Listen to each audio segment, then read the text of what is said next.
बिस्मिल्लाहिर्रहमानिर्रहीम अस्सलाम वालेकुम। शुरू करती हूँ अल्लाह के बाबरकत नाम से जो बड़ा मेहरबान और नहायत रहम वाला है। कैसे हैं आप सब? होपफुली आप सब लोग बिल्कुल ठीक ठाक होंगे। तो जनाब यहाँ पे आलू गोश्त की रेसिपी बनाने जा रही हूँ। मेरी वीडियो को अंत तक ज़रूरी आपने देखना है, इसको स्किप नहीं करना। इंशाल्लाह ताला आपको बिल्कुल एक्सेप्ट और परफेक्ट रेसिपी आपके साथ शेयर करूँगी।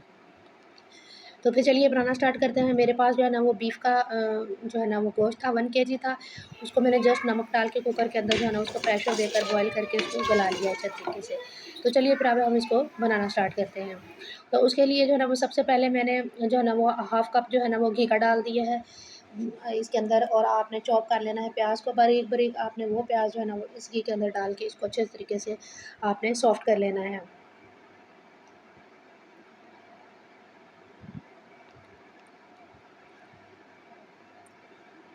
जब हमारा प्याज बहुत अच्छे तरीके से सॉफ्ट हो जाएगा तो हमने इसके अंदर बाकी तमाम इंग्रेडिएंट्स को ऐड कर देना है।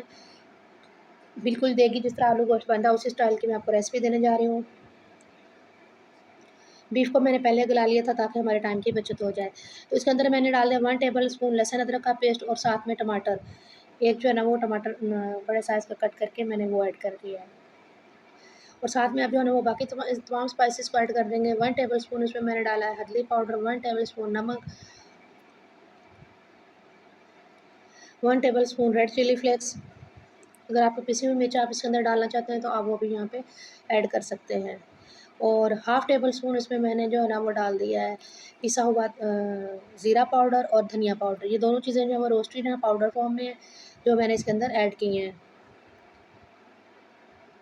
इसको बहुत अच्छी तरीके से आपने मसाले को पानी का छींटा लगाना है और लगा के इसको आपने अच्छे तरीके से भून लेना है। जितने अच्छे तरीके से आप मसाले को भूनेंगे उतना ही ज़बरदस्त और यम्मी सा आपका जो वो सालन बन के रेडी होगा। ठीक है, तो अब हमारा मसाला इस तरीके से भून चुका है। इसके अंदर आपने ये जो बीफ को बॉयल करके रखा हुआ था आपने वो ऐड करना और थोड़ी देर आपने इसको भूनना है। इसके साथ ही आपने इसमें आलू नहीं ऐड कर देने।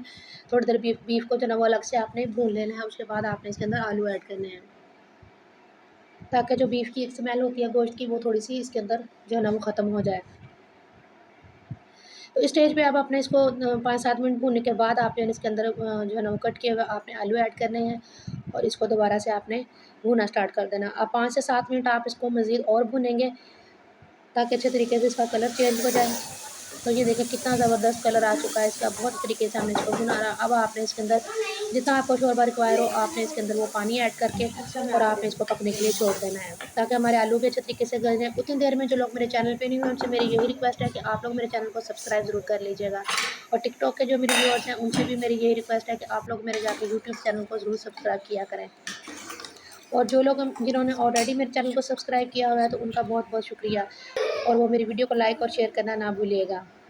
तो ये देखें जनाब हमारा सालन यहाँ पे रेडी हो चुका है। इसको कर लिया हमने डिश आउट। तो यही थी हमारी रेसिपी की आज की फाइनल लुक। होपफुली आपको मेरी आज की वीडियो भी अच्छी लगी होगी।